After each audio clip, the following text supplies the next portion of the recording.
L'Afrique du Sud et son taux de criminalité est toujours élevé. La police a abattu 2 voleurs présumés de masques sanitaires. Les victimes ont mené leur opération à l'aéroport international de Johannesburg. En Sierra Leone, au moins 5 personnes ont été tuées par la police. Les victimes sont tombées lors d'émeutes survenues ce week-end. Le transfert d'une centrale électrique vers la capitale est à l'origine de ces violences. Et puis, en Guinée-Conakry, sale temps pour les militants de la démocratie. Amnesty International dénonce la détention arbitraire des militants des droits humains. Ceux-ci s'opposent à un éventuel 3e mandat du président Alpha Condé.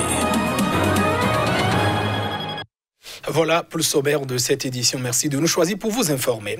La police sud-africaine a abattu 2 personnes ce samedi à l'aéroport international de Johannesburg, la capitale.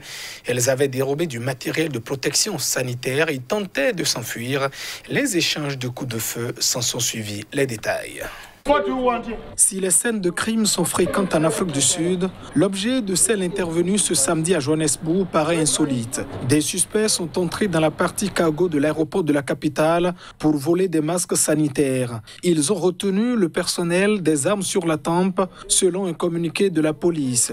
Les flics sont arrivés sur place au moment où les voleurs s'enfuyaient à bord d'un véhicule. Une course-poursuite et des échanges de tirs de feu s'en sont suivis. 2 suspects ont été tués et 5 personnes blessées par balle, dont une qui assistait à la scène. La police a procédé à l'arrestation de 7 suspects et saisi les masques de protection dérobés par les voleurs ainsi que 3 caisses de téléphones portables. L'Afrique du Sud, où la criminalité est très élevée, est le pays d'Afrique le plus touché par la pandémie de coronavirus, avec plus de 350 000 cas confirmés, dont 4 948 décès. En République démocratique du Congo, plusieurs chefs miliciens ont reçu mandat du président Félix Tshisekedi pour la résolution de leur conflit en Ituri. Ils ont entamé cette semaine des négociations avec certains groupes qui se revendiquent de la milice Codeco dans le territoire de Djougou. Voici les détails. Germain Katonga, libéré au mois de mars après plus de 10 ans aux mains de la CPI, et Mathieu Ngudjolo Chui, acquitté en décembre 2012 par la Cour pénale internationale, ainsi que d'autres chefs miliciens délégués par Félix Tshisekedi en Ituri, ont entamé cette semaine les négociations avec certains groupes qui se revendiquent de la milice Codeco dans le territoire de Djougou. L'objectif de la mission est d'obtenir la reddition de ces miliciens actifs depuis 2017 dans la région. Après plus de 5 heures de discussion à Kambutso, localité située à environ 20 km de Bunia, chef-lieu de la province de l'Ituri, les représentants des miliciens de la Codeco Tazama, actifs dans cette zone, s'engagent à cesser les hostilités. Ils signent à l'occasion un accord en présence du chef de la délégation envoyé par Félix Tshisekedi. Ces miliciens exigent néanmoins qu'un programme de cantonnement soit rapidement établi, que les grades acquis par leurs combattants soient reconduits pour ceux qui voudront entrer dans l'armée. Ces miliciens veulent également qu'ils soient couverts par une mesure d'amnistie pour tous les faits qui se sont déroulés à Djougou depuis 2017. Pour mener à bien les négociations, les envoyés spéciaux de Félix Tshisekedi ont notamment demandé à l'armée de ne pas attaquer les positions Codeco en cette période afin de donner une chance au dialogue. Cette mission de sensibilisation et de négociation est davantage compliquée par la nature éclatée de l'organisation des assaillants armés de Djougou. Ces miliciens se réclamant de la Codeco n'ont pas un commandement clairement identifié. Et on reste toujours en RDC où le président Félix Tshisekedi a opéré de profonds changements au sein de l'armée sans toutefois toucher au chef d'état-major général Célestin Mbala. Il avait été nommé par son prédécesseur Joseph Kabila en 2018, tout d'horizon des nominés. Le président congolais Félix Tshisekedi a remplacé le général John Numbi sous sanction de l'Union européenne et des États-Unis par le général Gabriel Amissi Kumba, également pénalisé par Bruxelles et Washington. Tous deux sont accusés par Washington et Bruxelles d'entrave au processus électoral et d'atteinte aux droits humains dans les dernières années du régime du précédent président Joseph Kabila. Nous saluons le fait que le général John Numbi, sous sanction américaine, ne soit plus à son poste, a réagi l'assistant du secrétaire d'État pour les affaires africaines, Tibor Nagy. Les États-Unis soutiennent l'engagement du président Tshisekedi pour l'amélioration des droits de l'homme et la professionnalisation des armées congolaises, a-t-il ajouté. ancien patron de la police congolaise, le général sortant John Numbi est de plus soupçonné par des ONG congolaises d'être le commanditaire du meurtre du militant des droits de l'homme Floribert Chebeya en 2010. Ces ONG avaient d'ailleurs demandé au président Tshisekedi de le relever de ses fonctions le 1er juin à l'occasion des 10 ans de la disparition de Chebeya et son chauffeur. Les ordonnances de nomination ont été lues à la radio-télévision nationale congolaise. Elles ont également acté la promotion du général Fall Sikabwe au poste de chef d'état-major de l'armée de terre. En 2015, sa nomination dans la province du Nord Kivu avait provoqué des tensions avec la mission des Nations Unies au Congo, MONUSCO, sur fond d'accusation de violation des droits humains à son encontre. Le général-major Jean-Claude Yave, chef de la maison militaire du président Tshisekedi, a été promu chef d'état-major général adjoint de l'armée en charge des opérations et des renseignements. En Sierra Leone, au moins 5 personnes ont été tuées ce samedi, c'est ce qu'a indiqué un responsable de la police. Les victimes ont perdu la vie dans des émeutes déclenchées lors du transfert d'une centrale électrique du centre vers la capitale Freetown. Les autorités de la Sierra Leone prévoient de déménager la centrale électrique à proximité de l'aéroport international de Freetown, où les vols interrompus depuis mars en raison de la pandémie du Covid-19 doivent reprendre mercredi prochain. Mais le début de l'opération a déclenché une émeute samedi. Selon des témoins, les manifestants ont attaqué les bureaux du parti du chef de l'État, Julius Maada, à Makeni au centre, et la police a répliqué par des tirs de gaz lacrymogènes et à balles réelles. Selon un responsable de la police ayant requis l'anonymat, au moins 5 personnes ont été tuées et 12 ont été grièvement blessées. Il a ajouté qu'un couvre-feu avait été décrété dans cette ville d'environ 110 000 habitants. Le ministère sierra-léonais de l'énergie a attribué dans un communiqué les violences à des jeunes mal intentionnés.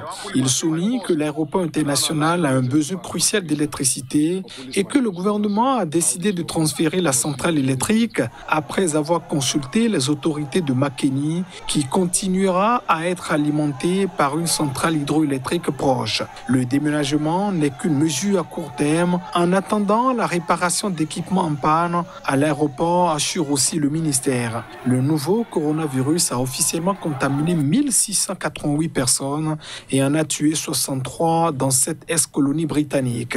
Mais comme dans d'autres pays de la région, les restrictions liées à la pandémie ont eu de lourdes conséquences économiques et sociales, déclenchant des manifestations sporadiques en mai dernier.